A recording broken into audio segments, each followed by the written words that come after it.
Comment quitter son travail pour ne plus jamais être salarié?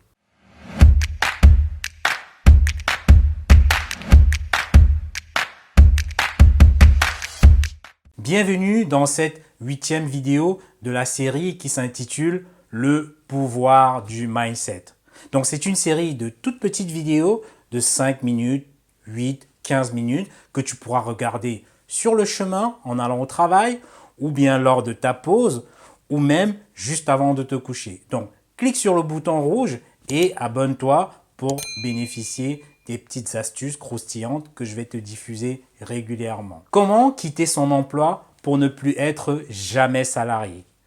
Trop de gens me disent « Oui Bertrand, je veux un jour quitter mon emploi pour me mettre à mon compte, mais je suis coincé, je ne sais pas trop comment m'y prendre. » Donc si tu es dans cette situation, je vais te donner 2 étapes pour enfin te libérer en douceur. Mais attention, je ne te dis pas de donner tout de suite ta lettre de démission dès le lendemain. Non, il faut le faire vraiment en douceur. Donc, première étape pour quitter son emploi, libère-toi d'abord des chaînes.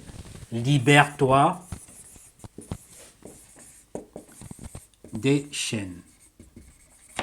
Ça, c'est la première étape. Tu peux te libérer, on va dire, de 3 façons. La première façon, c'est de se mettre en freelance pendant que tu es salarié. Donc ça, c'est la première façon, freelance. Pendant que tu es salarié. Ça, c'est quand tu es salarié.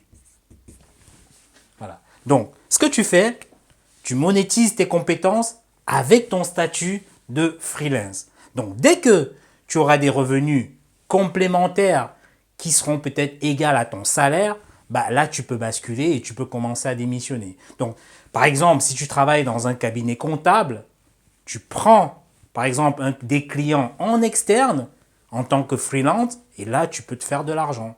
Dans mon cas, j'achetais des billets de spectacle et je spéculais, je les revendais un peu cher le jour du spectacle. Et à côté aussi, je dispensais des cours à domicile. Donc, c'est comme ça que je me faisais rentrer de l'argent. La deuxième façon pour te libérer des chaînes, c'est faire ce qu'on appelle la rupture conventionnelle.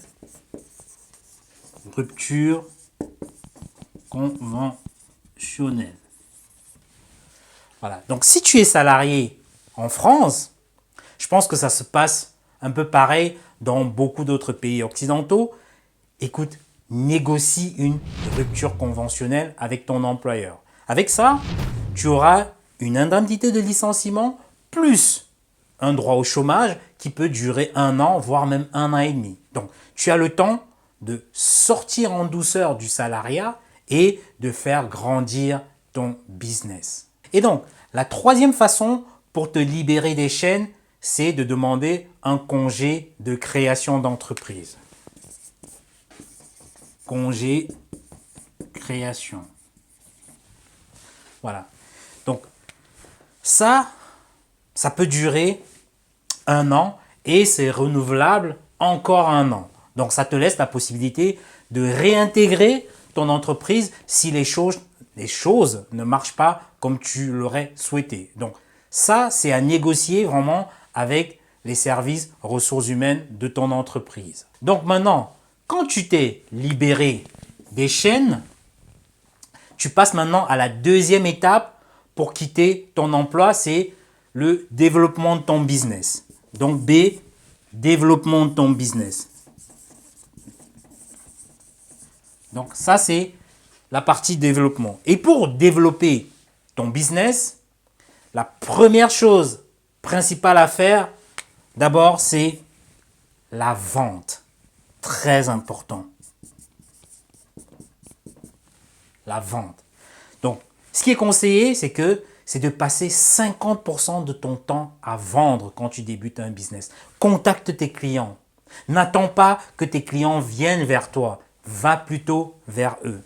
Et puis autre chose, n'attends pas que ton produit ou ton service soit parfait pour le proposer à tes clients. Parce que trop de gens font l'erreur de vouloir mettre le produit parfait sur le marché. Après, ça ne correspond même pas aux demandes clients. Donc, mets déjà très rapidement ton produit sur le marché. La deuxième chose principale à faire pour développer ton business, c'est de veiller à ta trésorerie.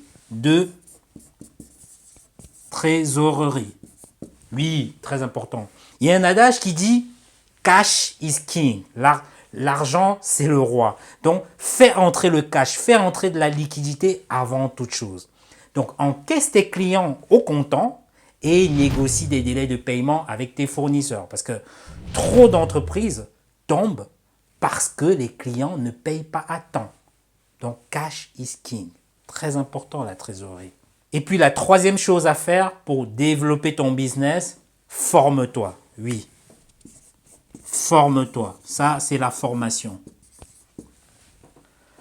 Va dans des séminaires. Prends des cours en ligne. Lis des livres. Ne fais pas comme tous ces gens qui font l'erreur d'arrêter de se former juste après leur diplôme académique. Si par exemple tu as des lacunes en marketing, forme-toi en marketing. Si tu as des lacunes en vente, forme-toi en vente. Si tu as des lacunes en prise de parole, forme-toi en prise de parole.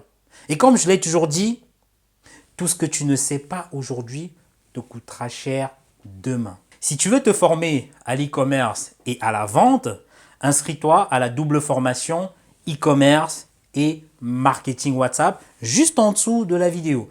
Dans la partie e-commerce, tu vas apprendre à trouver le bon produit, à dénicher le bon fournisseur et surtout à construire une boutique qui soit rentable sans avoir de compétences informatiques. Et dans la partie marketing WhatsApp, tu vas apprendre comment utiliser WhatsApp pour faire des ventes et fidéliser tes clients. Et avec ça, tu auras un réel avantage sur tes clients. Écoute, inscris-toi à cette double formation maintenant, juste en dessous de cette vidéo. À bientôt.